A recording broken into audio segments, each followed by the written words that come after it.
He was thinking about the betrayal he had suffered. Why had they done this to him?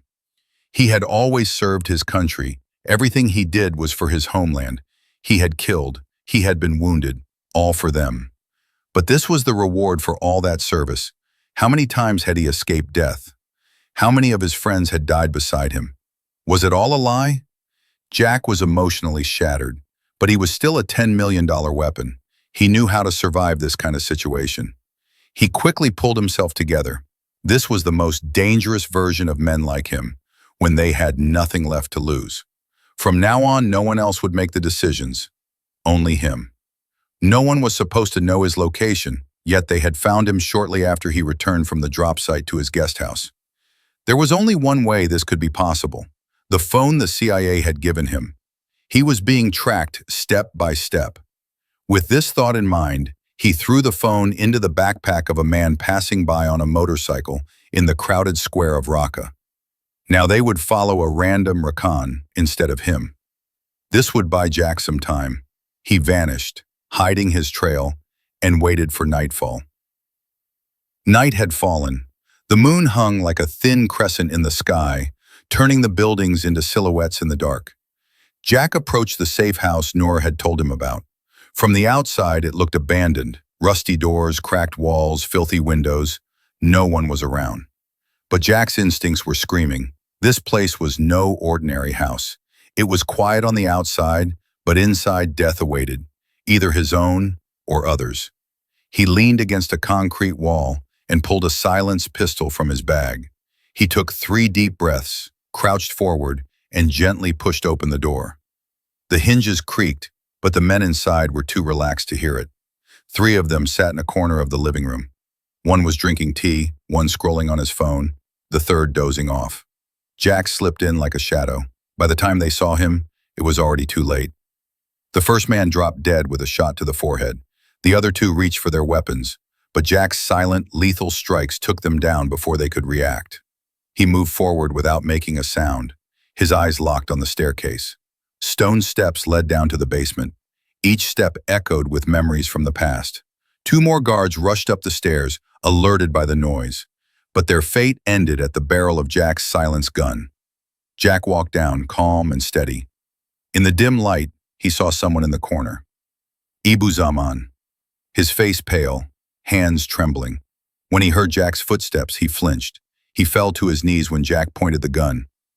"Ryler, this is a misunderstanding," he said. Jack didn't reply. He examined him with cold eyes and delivered a harsh blow to his face with the gun's handle. One of his teeth fell out. Blood dripped down. "Talk," Jack demanded. "Who are you? Who do you work for?" Ebu Zaman lowered his head, swallowing hard. "I work for no one. It's just a misunderstanding." Before he could finish, Jack hit him again. Whimpering like a wounded dog, he began to beg. "Please, Mr. Jack, okay, I'll tell you everything. Spare me. I can give you money." Another blow landed. Jack's resolve was clear. "They brought you here, not me. I just followed orders, like always." "Who?" Jack roared. One word slipped from Ebu Zaman's mouth. "CIA." "Why?" Jack asked sharply. "To make it look like you were smuggling weapons into Syria." Jack paused and pulled out a small recording device, placing it on the floor. "Call them. Put it on speaker. I want to hear every word." Ebu Zaman's fingers trembled as he dialed a number from his contacts. It rang 3 times. "Karen Holt speaking," came the voice from the other end. Jack's eyes widened. He knew that voice. It was Karen, present at the CIA meeting when he was called back into service. They had sent him to die. Ebu Zaman saw the barrel at his temple. He understood if he didn't talk, he would die. "Ma'am," he said, voice trembling, "Jack Ryler discovered the K1 shipment site. Our plan is exposed. He escaped." Holt's voice turned cold. "What do you mean escaped? We gave you money and weapons. If the CIA is linked to this, we're all finished. Do you understand?" At that moment, Jack pressed record on the device. The truth was in his hands now. He had uncovered a lie, and now no one could stop him. Silently, he raised his weapon. Without saying a word to Ebu Zaman, he pulled the trigger. The shot didn't even echo in the basement.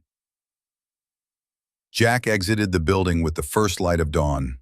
The sky was still dark, but the horizon began to glow pink. He couldn't take the same route out. They'd expect that. Experience had always served him well, and again, it would guide him. He thought of Mr. Yaqub, a Turkish intelligence officer he met during the Iraq War. "Still alive, old friend?" he whispered to himself. Yaqub had once given him a number and a coded sentence to use if he ever needed help. Walking through the shadows, Jack left the building. The heat was rising. In a land where dust and heat were constant, walking was harder than it looked. But Jack was focused on the mission. Nothing could sway him. In the nearest village, he found an old payphone. Using a coin from his pocket, he dialed the number. It had been years. Was the number still valid? Would Yaqub remember? "Hello," came a voice.